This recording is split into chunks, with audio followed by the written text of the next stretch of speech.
Seven prime ministers in 10 years. What does that sound like to you? Does that sound like a country on free fall? Does it sound like just a pure mess? Does it sound like a country in transition?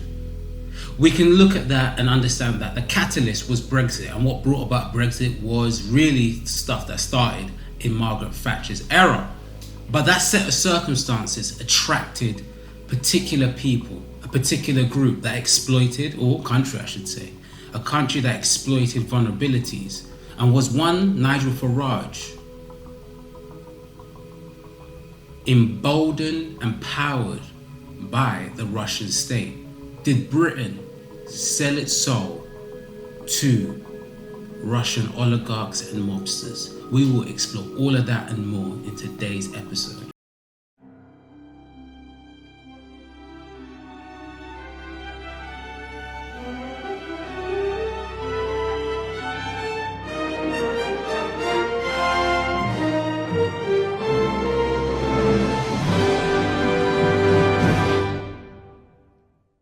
Before we get into anything, please do me one massive favor. Please like, comment, share, and subscribe in order for the channel to grow. It's going to need your support. It's going to need your engagement. So help a brother out and support. If you like it, hit the like button too. Today, there's so much Russian cash in Britain, the capital has been nicknamed Londongrad. Londongrad was the popular nickname that London was given during the early 2000s up until really 2022, when London, or Britain in general, kicked out Russians and said enough's enough because of the war in Ukraine.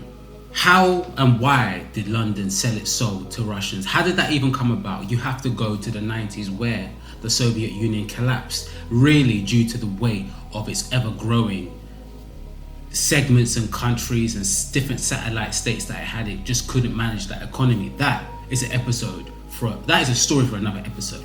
But during that era, there was growing privatization. As you know, communism was the ruling philosophy, idea, and belief in the Soviet Union, which really just kept a few people rich. Not much has changed. But hey, that's not the point of this episode.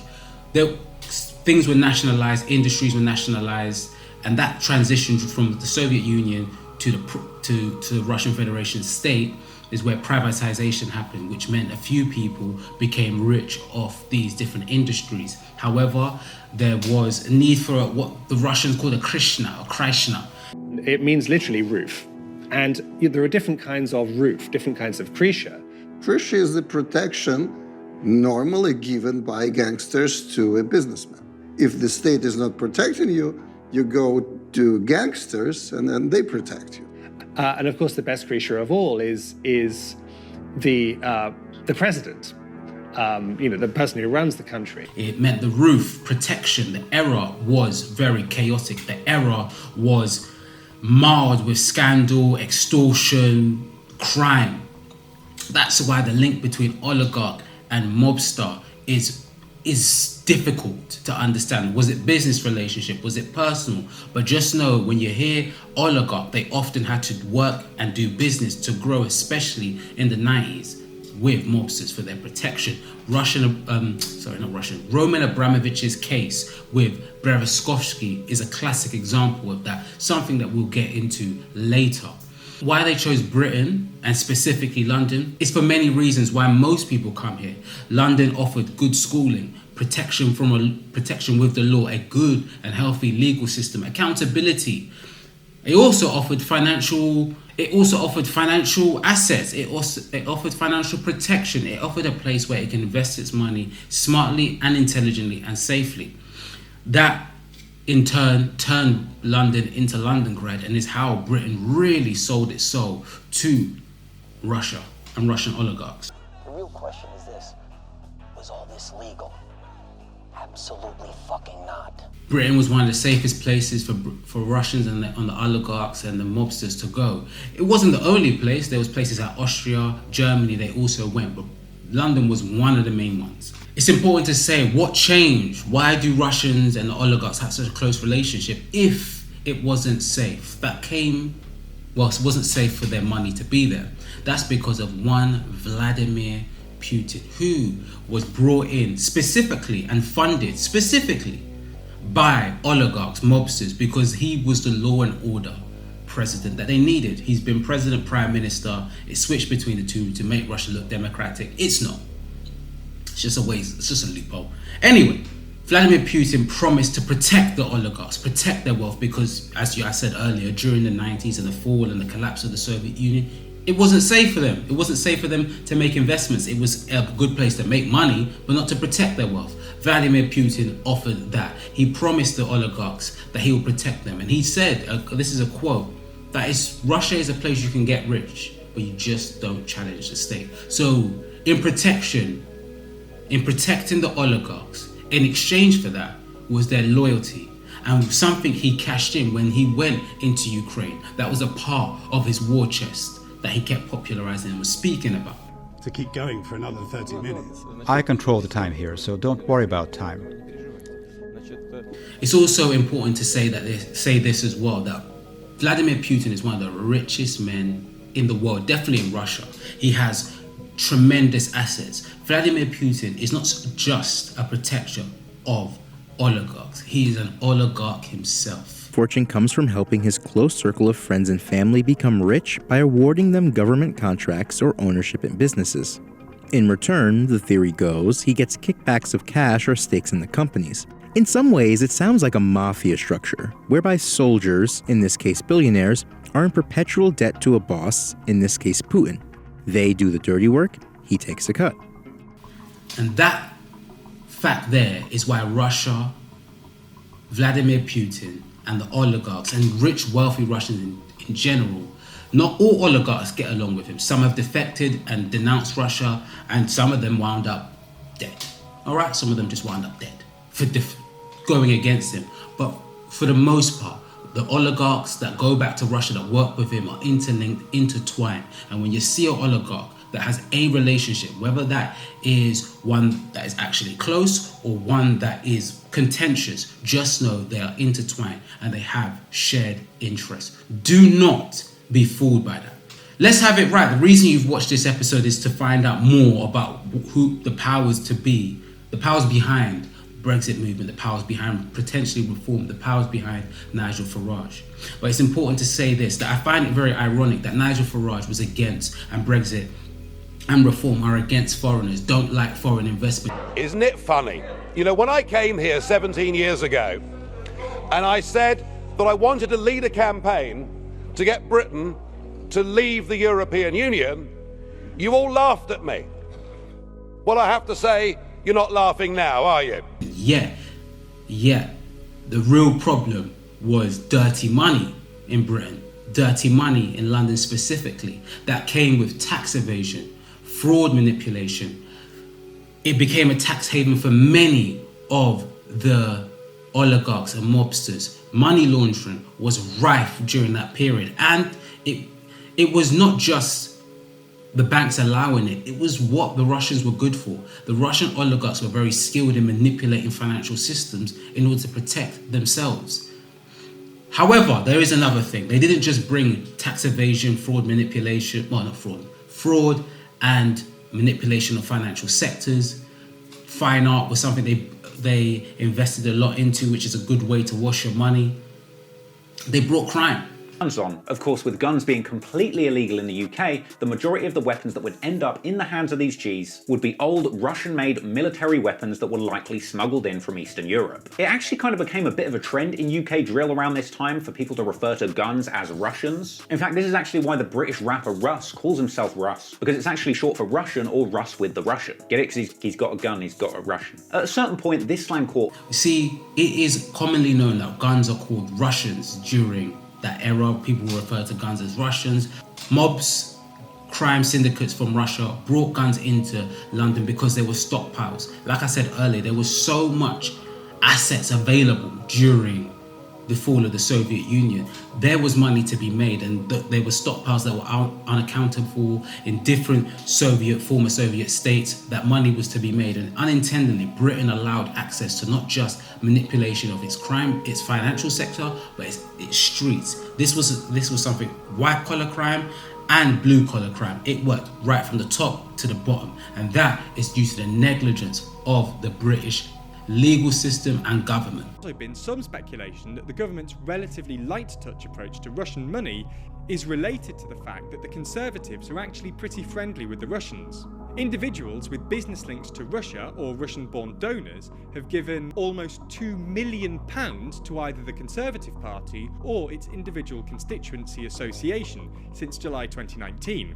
But where there is money, the Conservative Party and Labour Party, all of them really, are often not too far behind. You see, the Conservative Party knew for a while that the Russians were up to no good, but did very little about it because they were their donors. They were in bed with them. They offered them massive cash donations. Weak regulations allowed Russians to get away with increasingly more crimes. During the annexation of Crimea, there wasn't enough backlash to the Russians then. I mean, again, that happened years ago. That happened 8 years before the invasion of Ukraine, or special operations that Mr. Vladimir Putin was calling it.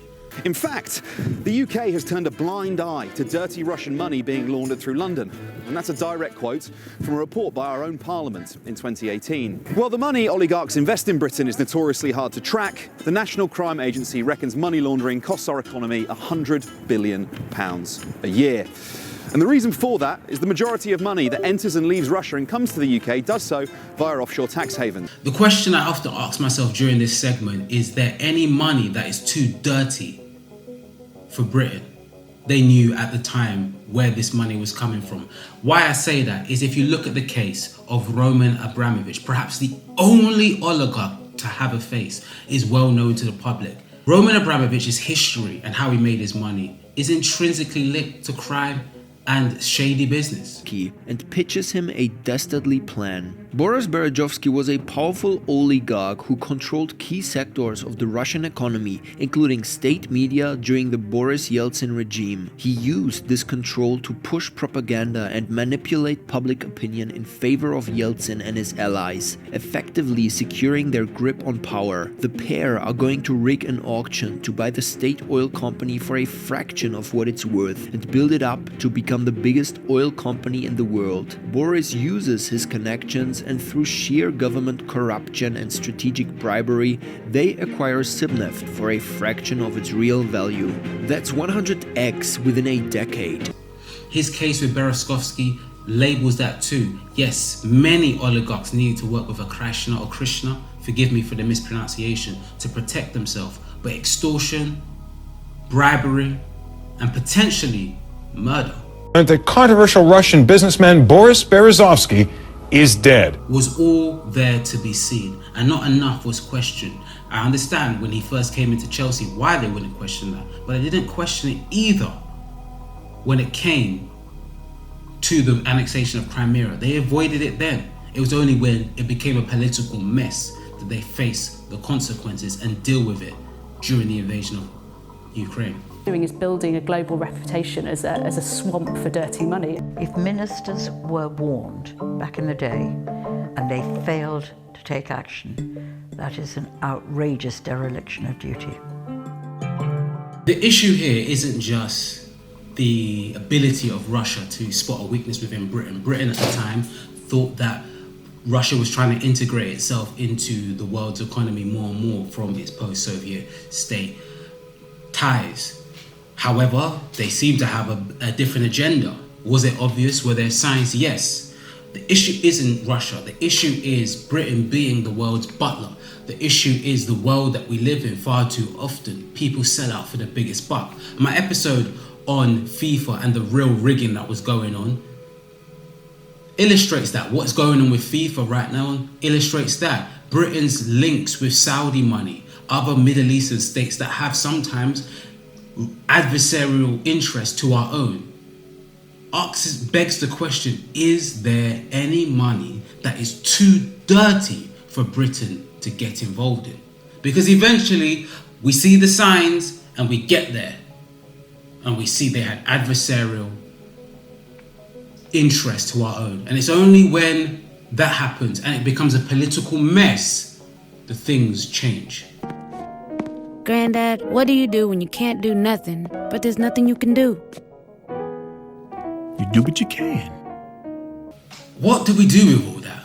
What do we do? You see growing tensions around the world. It really reminds me, I'm not going to do the history lesson here, but it really does remind me of the time that led up to World War I. Old powers, new powers trying to establish themselves. The tensions are high. Many people have documented that this is a Cold War 2.0 with what's going on with China and America and Taiwan's relationship with both of them being such a big political and manufacturing power. Russia and its relationship with the West, but particularly the UK. If you go throughout the history of Russia and the UK, they're cool, agreeing, disagreeing, warring. It's continuous. They're back and forth. And it's important to understand that now we live in a world where there is rising tensions, and we need to hold our politicians to higher account. Too often they're allowed to get away with things brawling, blatant in our face. And I asked the question of Nigel Farage. I want everyone to just look at Nigel Farage and ask yourself, how did he get involved in all this? What is it about the murderous dictator as an operator that you admire? How many years has he been in power? You know, he's gone from prime minister to president. He's a clever political operator. Nigel Farage worked with Russia Today. Russia Today is a mouthpiece of the Kremlin. They will argue that it's fair and honest journalism, but they just engage in whataboutism and protecting Vladimir Putin and Russia's interests. I dare you to find a video, a clip that is even 5 seconds long that criticizes the state of Russia. You won't find it. And Nigel Farage worked hand in hand with them a few times. I'm not saying he was a broadcaster, but he worked a few times with them.